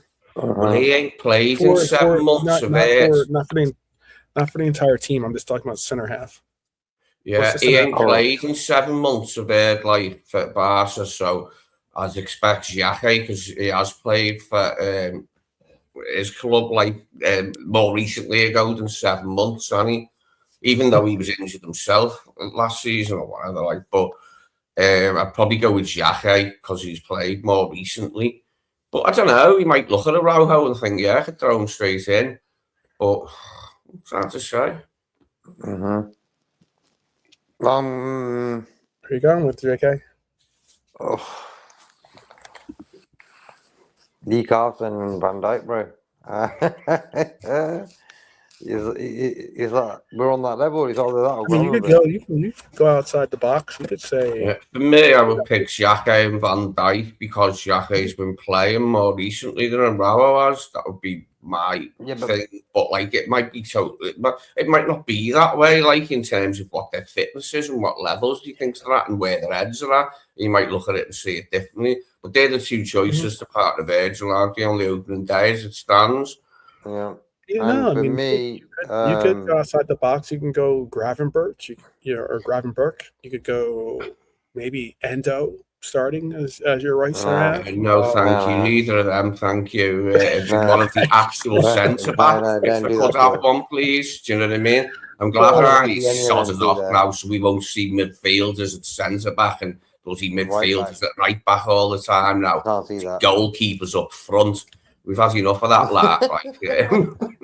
I'm having Isaac in goal first. Stop that. I'm going Isaac in goal. Look, I would say it all depends. Look, when that French lad couldn't play 1 minute of the American tour and then 1 minute of that Monaco game. That's a big worry for me, considering he was already injured from last season with that shoulder, I think. So it's been a long time since he's actually played a football. So he's got no chance of playing against Newcastle. No chance. No. Not for me. So I wouldn't even consider him. Right now, I'm not considering him, Leone, Curtis Jones, McAllister, Endo, Chiesa, and Elliott for the team, bro, to be involved at all, really. It's pretty bad. Endo did what he normally does. He was actually all right when he was playing yesterday, you know what I mean? But that centre back pairing is a tricky little number. Why can't we just do things just like if Bradley and Frimpong? Look, Frimpong, I thought he was injured in that Leeds game when he kicked the ball out against Leeds and he sat down. I thought, oh, here we go again. 2 months, 3 months. Then he was at it again. He was at Anfield ready to play, and he played long minutes. So I'm thinking the manager's trying to get minutes into this lad. He played about 70 odd minutes, 75 maybe, something like that. So I think Frimpong is going to strike right back against Newcastle, bro. Frimpong, I'm a little bit disappointed. I just feel he could be better, and I think he's got it in him to be a good player. But I just feel he hasn't shown me something where I say, yeah, because like sometimes he's done some beautiful crosses. You know, he's done it sometimes, but he's a right back, and we're viewing him as a winger. The brother needs to stay on his feet, be a bit tougher. He's a small guy, bro. So whoever he's going to be playing on that side of centre back, he's got Frimpong as a partner. Yeah. And then you'll have Virgil and Kirkes on the other side. So at least that Virgil and Kirkes sort of thing is sort of there with Alisson in goal against Newcastle. It all depends on the right back and the right centre back. What's going to happen there, you know? Yeah, I'm telling people, don't be surprised if you see Virgil van Dijk lined up with Endo or a Gravenberg, especially if people don't even have Gravenberg starting. You know, maybe Gravenberg starts as our center half, but you know they're rushing Araujo to try to get fitness. I don't think that's the way to do it. I think you got to get him back to fitness properly, not just try to, force feed him into getting into fitness levels to be in this game.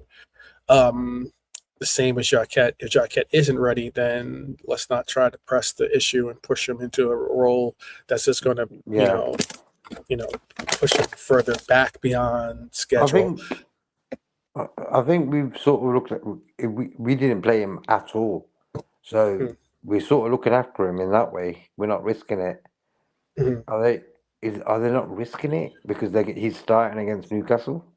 You know what I mean? Is that what's happening? So there's a lot of things happening, bro, injury wise and availability, and it's not really great because when you look at that second 11 that we put together yesterday, some alright players in there, don't get me wrong, but Elliott and Chiesa only can give you 20 minutes max. They can't even give you 45. You know, Chiesa's really lost his way. I don't know what's gone on. I don't know what's going on. 150 grand. We need to get rid to bring players in because our quota thing's all over the show now. We're running out of homegrown players, and we've got too many foreign players at the moment. So someone's got to go for us to bring people in. So you're looking at Tsimikas, Chiesa, and Endo, really, aren't you? As maybe being service requirements, or if Jones got Jones and there's another homegrown, as well. But if players have to go, I don't know. I don't know what it is, but we're on borderline anyway. We can't go out and just buy loads of players without letting people go. So somebody's got to be getting off sharpish.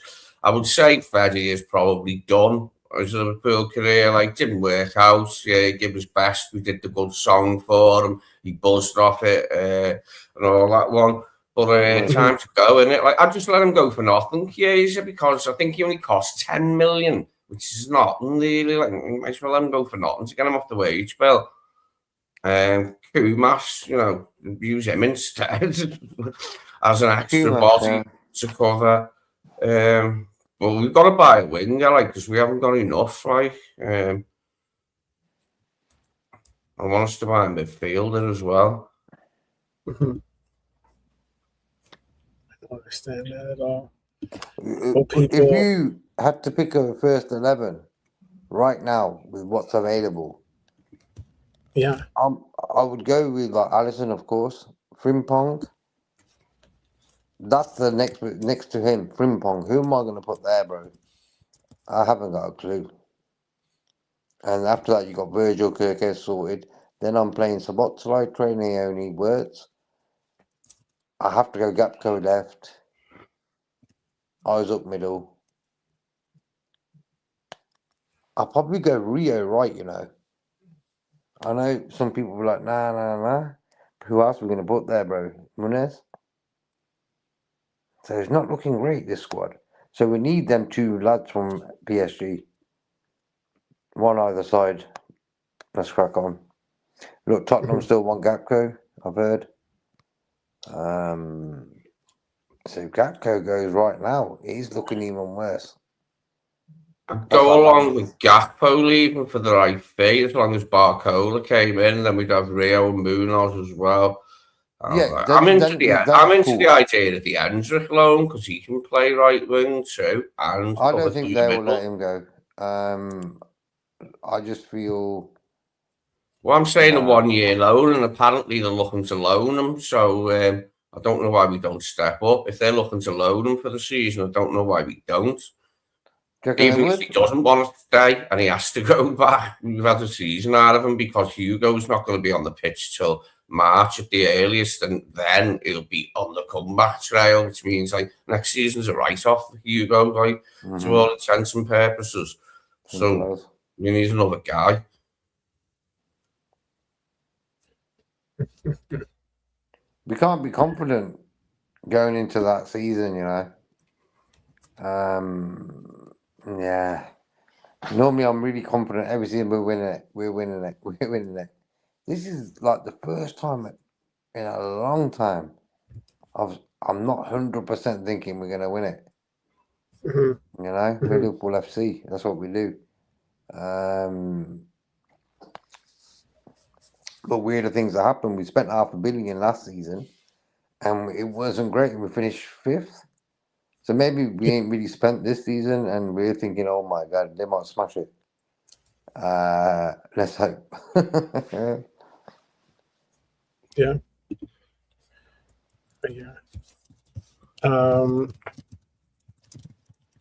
But we all believe that we need strengthening. I think we need 3 players this week.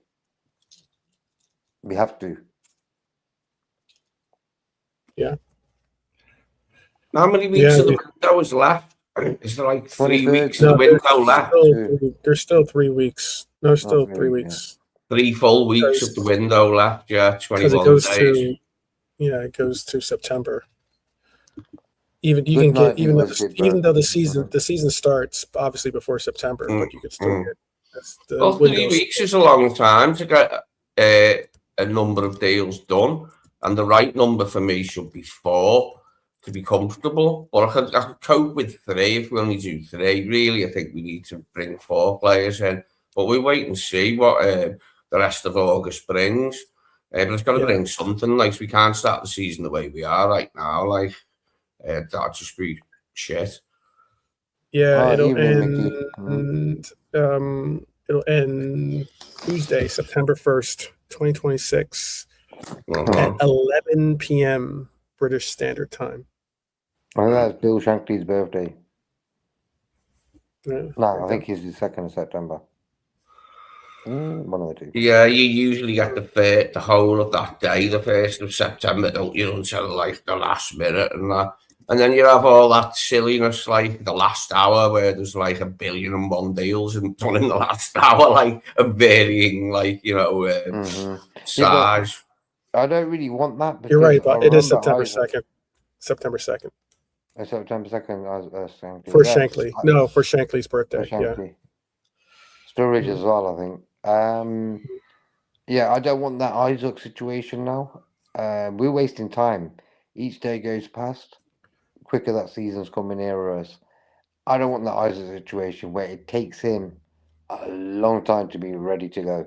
I think the stress of that Newcastle move had a big stress. It did a lot of sort of damage to him. He weren't ready to play. So for me, Barcola, it has to be done tomorrow. It has to be. He has to find a house. He has to do moving, all that. Yeah. Well, our coach said this. This is him quoting about the Monaco game. He said, "I think quite similar to the game we played against Leeds. I think we played really good, meaning in the first half, especially the first 30 minutes. But right now, probably we don't have much more in terms of the level required to play like this." It's not exactly always the greatest thing to say.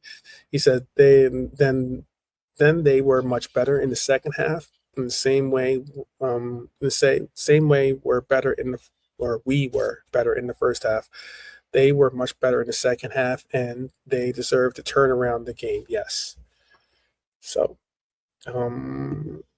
it's interesting. I mean, even our coach is,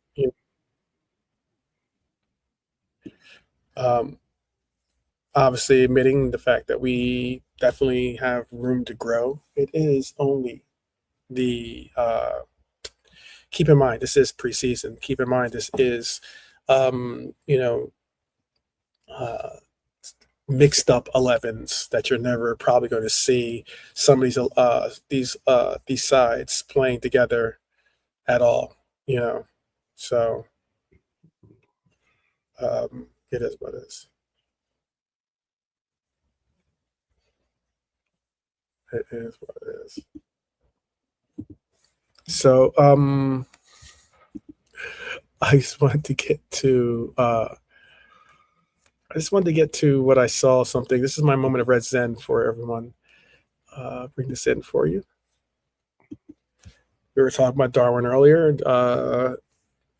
JK definitely started to. He luckily didn't spoil the lead for this one, but my moment of red zen is the fact of Darwin Núñez, just as JK mentioned, wishing Adrojo a great transition to a great club. In his words, he says, "I wish you the best in this great club, friend."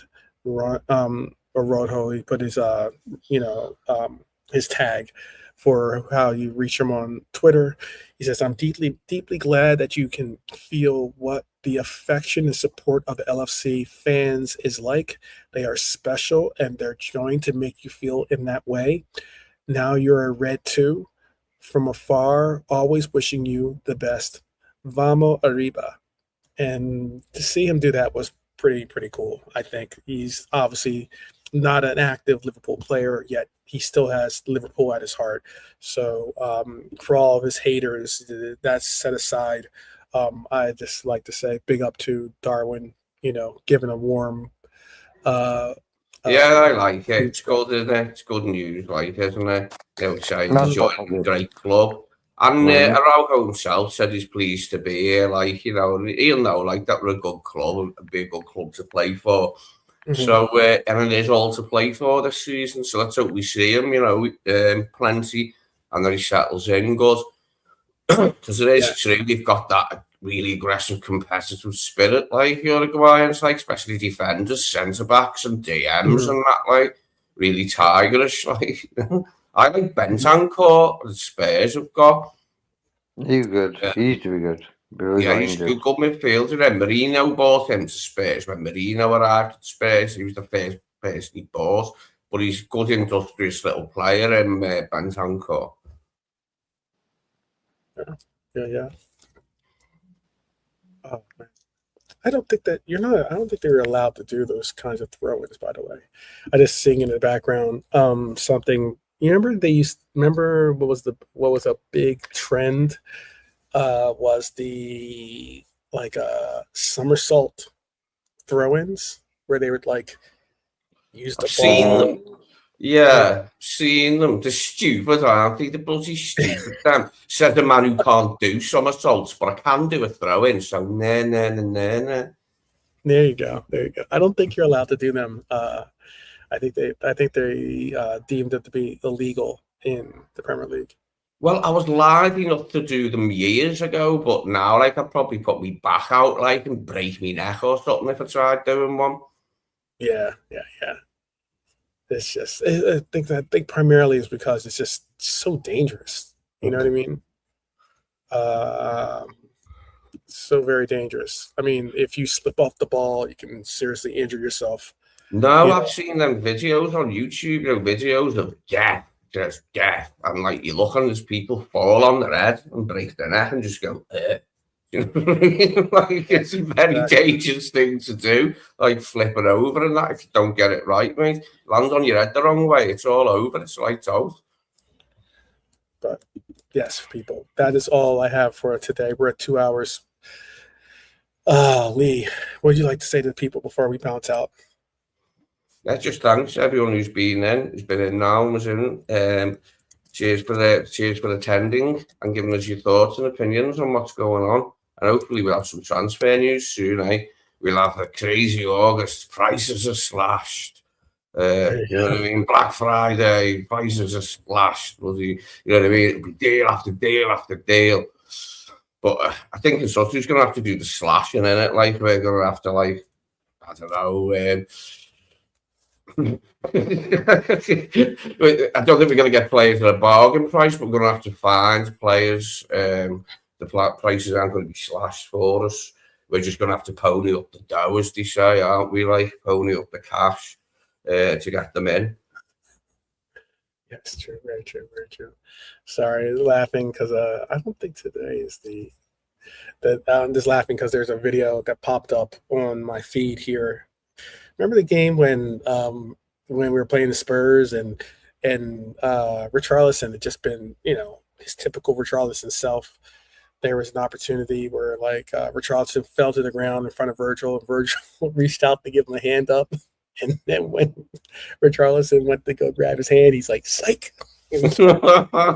Classic. Virgil's good like that. His death stare is hilarious, which he's done at Gordon once, which was amusing when Gordon tried to get a pen in the derby and he just looked at him like really contemptuously, like, but it was dead funny as well. Was he serious though? It was it had aggression behind it. He was like, "You clown, I'll kill you, you clown, get up." Yeah. It's just funny. It's pretty funny. He's had a couple of those. He did to Bruno too, which was funny. He kind of looked at him like, "What are you kidding me, dude? Like, come on. Like, what are you doing? Going down to the ground so easy?" But all the same, JK, do you want to say something to the people before we bounce out? Yeah, big up to you guys. Great to have you back, 12. Last one to Natasha with some news there about Barcola 5-year deal. Okay. Hopefully, see what happens.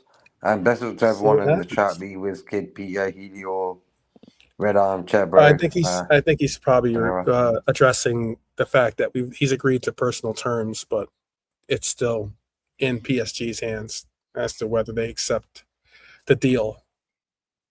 Well,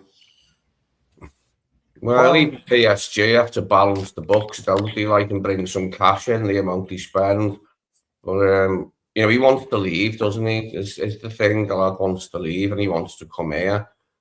Yeah, that's the main thing. If that weren't the case and he wanted to stay there to make it there, that's a different story. But he wants to come, let him come there.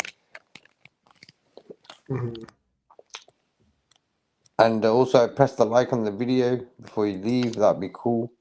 And yeah, hopefully tomorrow something will happen. Yeah, hopefully. Well, if it doesn't, it doesn't. Don't get too bummed about the situation that we have going on for our team. Look, we have each other. Go ahead. Yeah, I was just gonna say I've seen some fans going really mad. Very frustrated. Same as bro. I'm really disappointed. And there's been the World Cup seemed like a long time ago. And the Yeah, it transfer does. window was open for a while before that. Hmm. And we've not really pushed on. And we've not let Endo, McAllister, Curtis, Simicast all leave. Got some money in and we've done something with it. That was Hmm. for me a disappointing thing. We didn't aim to push out players that really couldn't even give us 45 minutes. Hmm. And that's bad. That's pretty bad. And on top of that, you had Edwards and Hughes and all that going on. And so if them guys were in their jobs and doing their jobs, them players might have been let go of already and money could have been brought in. But hey, that's the exciting world of football. That's probably why we love it because it didn't always go your way, you know. So Hmm. with these owners, it never goes that way. Yeah, You never know. You never know. Well, people, we appreciate, like JK and both Lee said, we appreciate the fact that you joined us today. Hopefully, you join us tomorrow. Hopefully, we'll be able to get a full week of shows in here, despite it coming down to I have another project that is coming down to crunch time on. So I'm definitely going to be juggling both of these projects. But everyone knows that this is the project closest to my heart. So I hope that you will help me in continuing to build this project, build this community, build this movement, and I really do appreciate those that help out in that matter. But all the same, up the Reds each and every time. We're gonna push out here, and we will see you on the flip. So take care, and definitely God bless.